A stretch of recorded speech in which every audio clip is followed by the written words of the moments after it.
Ya, Assalamualaikum warahmatullahi wabarakatuh. Jadi semalam kita sudah membahas mengenai pengertian sel, mengenai struktur, dan juga mengenai fungsi-fungsi dari organel-organel sel. Jadi pertemuan kali ini kita akan membahas mengenai transport melalui membran pada sel, sintesis protein, dan juga reproduksi pada sel. Oke, pembahasan pertama yaitu transport melalui membran pada sel. Nah, jadi transport melalui membran itu dapat dibedakan menjadi dua, yaitu yang pertama itu ada transport pasif dan yang kedua itu ada transport aktif. Nah, transport pasif itu adalah transport yang tidak memerlukan energi. Nah, transport ini itu berlangsung akibat adanya perbedaan konsentrasi antara zat ataupun larutan. Nah, yang kedua itu ada transport aktif, yang mana transport aktif itu adalah transport yang memerlukan energi.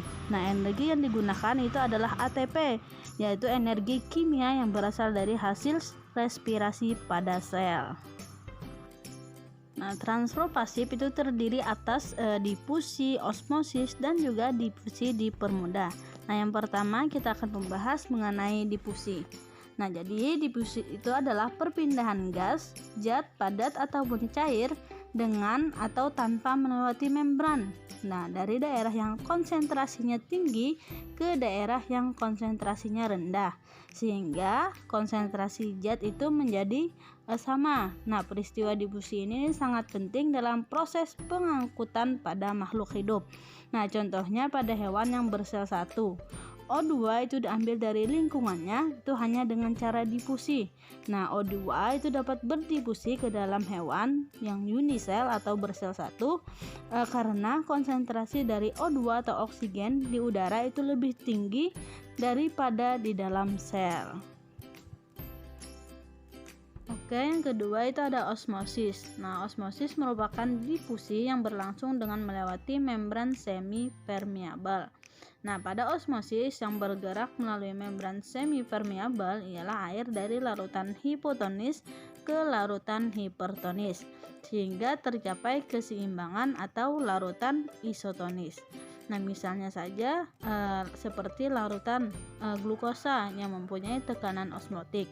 Nah, tekanan osmotik itu dapat diukur menggunakan osmometer. Naiknya air pada pipa osmometer itu dapat dipakai untuk menentukan tekanan osmotik.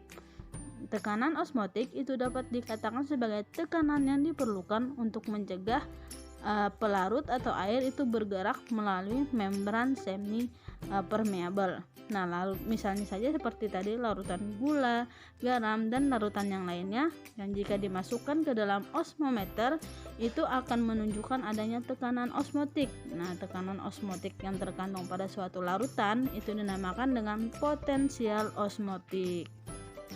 Nah, selanjutnya yang ketiga itu ada difusi dipermudah. Nah, difusi dipermudah itu adalah difusi yang memerlukan bantuan protein, misalnya saja enzim. Nah, difusi dipermudah ini berlangsung dengan menuruni gradien konsentrasi dari konsentrasi tinggi ke konsentrasi yang rendah, sama seperti prinsip difusi. Nah, pada tipe difusi ini, membran sel dapat bersifat permeabel terhadap ion atau molekul tertentu oleh adanya protein pembawa tertentu. Nah, contohnya saja bakteri Escherichia coli jika dipindahkan ke dalam medium yang mengandung laktosa. Maka dia itu metabolismenya itu akan menurun. Nah, salah satu sebabnya itu adalah membran selnya yang tidak dapat dilalui laktosa atau impermeable. Nah, akan tetapi setelah beberapa menit laktosa yang mulai dapat masuk ke dalam sel karena terbentuknya enzim di dalam sel yang disebut dengan permease. Nah, permease itu adalah suatu protein membran sel yang membuatkan jalan bagi laktosa agar dapat melintasi dua lapis fosfolipid membran sel. Nah, difusi yang tergantung pada suatu mekanisme transport dari membran sel seperti permease ini disebut dengan difusi dipermudah. Nah, contohnya itu protein pembawa lainnya adalah glukosa permease yang membawa glukosa ke sel darah merah. Protein pembawa itu di membran sel itu berikatan dengan partikel pada glukosa.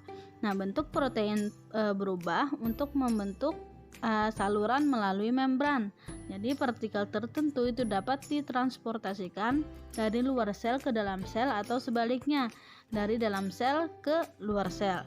Akan tetapi arah pergerakannya itu selalu dari daerah yang konsentrasi partikelnya itu lebih tinggi ke daerah dengan konsentrasi partikel yang lebih rendah. Nah, pembahasan selanjutnya itu mengenai transport aktif. Nah, transport aktif melalui membran itu dibagi menjadi dua. Yang pertama itu ada endositosis dan yang kedua itu ada eksositosis. Nah, yang pertama itu endositosis. Nah, endositosis itu merupakan peristiwa pembentukan kantong membran pada sel saat larutan atau partikel ditransfer ke dalam sel. Nah, kalau yang eksositosis itu merupakan kebalikan daripada endositosis. Oke, endositosis itu terbagi menjadi dua macam, yaitu yang pertama ada pinositosis. Nah, pinositosis itu merupakan salah satu jenis endositosis di mana sel itu akan meneguk tetesan fluida ekstraseluler dalam vesikula kecil. Nah, pinositosis ini itu bersifat spesifik dalam substansi yang ditransfernya.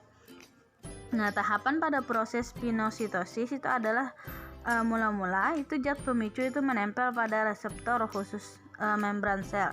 Nah, setelah itu terjadi lekukan atau invaginasi dari membran sel membentuk gelembung atau kantung atau juga saluran pinositosik. Nah, di dalam sel, gelembung itu dapat pecah menjadi gelembung yang lebih kecil atau bergabung menjadi gelembung yang lebih besar. Nah, ada pula dugaan bahwa pembentukan gelembung pinositosis atau endositosis itu terjadi akibat kontraksi mikrofilamen intrasel pada ujungnya menempel pada membran. Oke, selanjutnya yang kedua itu ada fagositosis. Mohon maaf, salah dalam penomoran. Jadi, fagositosis itu merupakan proses di mana sel-sel hidup tertentu yang disebut dengan fagosit itu menelan atau memakan sel lain ataupun partikel-partikel yang lain. Nah, selama fagositosis itu mangsa menjadi tidak berdaya karena sekresi enzim pencernaan dari sel pemangsa. Nah, proses yang sama itu terjadi pada saat sel-sel darah putih memangsa bibit bakteri. Nah, vakuola atau fagosom itu kemudian bergabung dengan lisosom primer dalam sel dan dicerna oleh enzim dari lisosom. Oke, selanjutnya kita akan membahas materi mengenai sintesis protein untuk menyusun sifat morfologi dan fisiologi pada sel.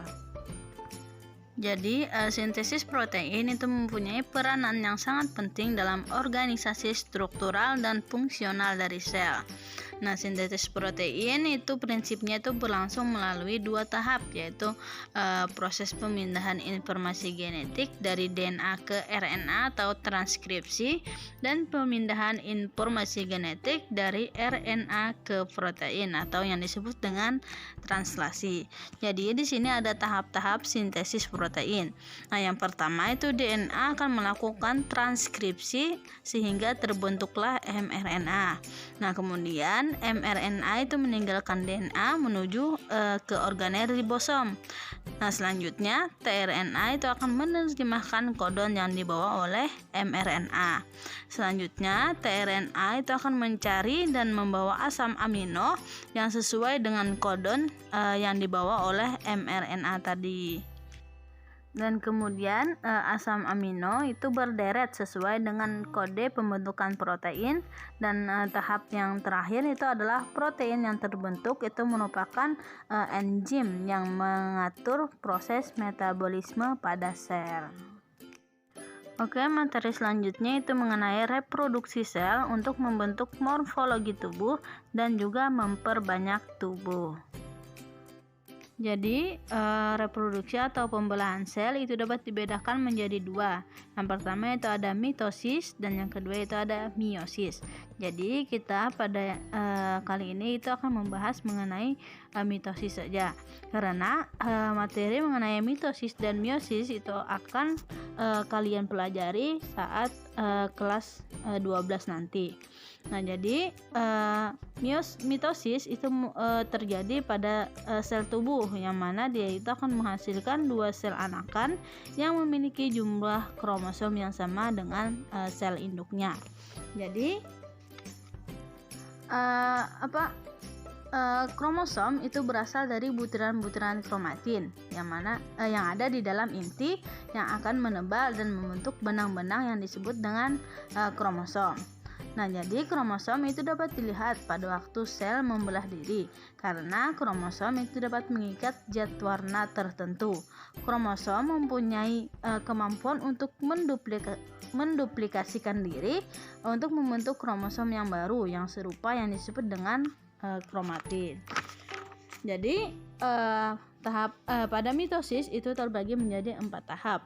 Yang pertama itu ada profase, yang kedua itu ada metafase, yang ketiga itu ada anafase, dan yang keempat itu ada telopase. Nah, yang pertama itu ada profase. Nah, pada tahapan awal ini itu akan terbentuk 2 pasang kromosom yang terletak di membran inti.